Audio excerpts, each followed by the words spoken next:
नमस्कार शेतकरी मित्रांनो, आज आपण हिंगणा तालुका कानोलीवारा सर्कलमधील बीबी या गावी आहोत आणि येथील बीबीच्या ज्या शेतकरी आहेत सौ ज्योती विजय जोग यांच्या शेतामध्ये आपण आज उन्हाळी भुईमुगाची काढणी इथे सुरू आहे।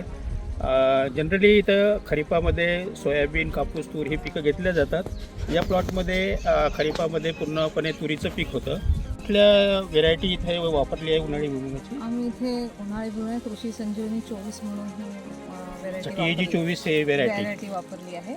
आमच्या 3 एकरामध्ये आम्ही 10 बोरे म्हणजे एका याच्यामध्ये 20 किलो असतं। आजपासून आता भुईमुग काढायला सुरुवात झाली आहे।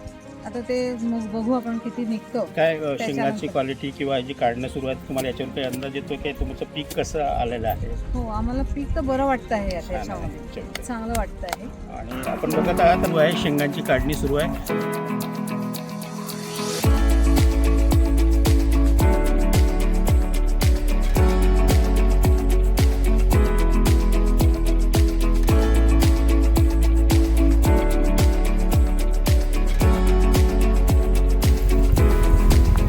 प्रामुख्याने कानोलीवारा या क्षेत्रामध्ये तिन्ही हंगामामध्ये पिकं घेतल्या जातात।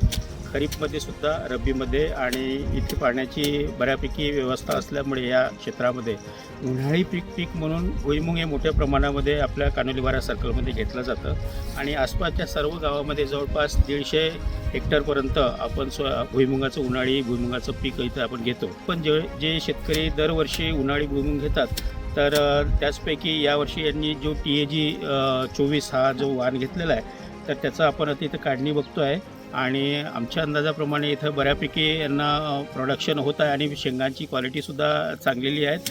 तर ज्योती जोग या मॅडम आहेत, या नागपूरवरनं इथे एवढ्या लांब बीबी या त्यांच्या गावी येऊन शेती करतात। तर नक्कीच त्या कौतुकास्पद आहेत एक शेतकरी म्हणून की एवढ्या लांब अंतरावरून पूर्णपणे शेती एकट्या महिलेने सांभाळणे आणि त्याच्यातून चांगलं उत्पादन घेणे। दरवर्षी ते प्रत्येक हंगामामध्ये चांगलं पीक घेत आहेत। तर त्या नक्कीच कौतुकास पात्र आहेत आणि कृषी विभागाची नेहमी त्यांना साथ मिळते आहे। आपल्या इथं नानाजी देशमुख कृषी संजीवनी हा प्रकल्प या गावामध्ये आहे। तर त्या प्रकल्पाअंतर्गतच आपण इथे त्यांना पेरूची जी फळबाग लागवड आहे त्यासाठी त्यांचा अर्ज केलेला आहे।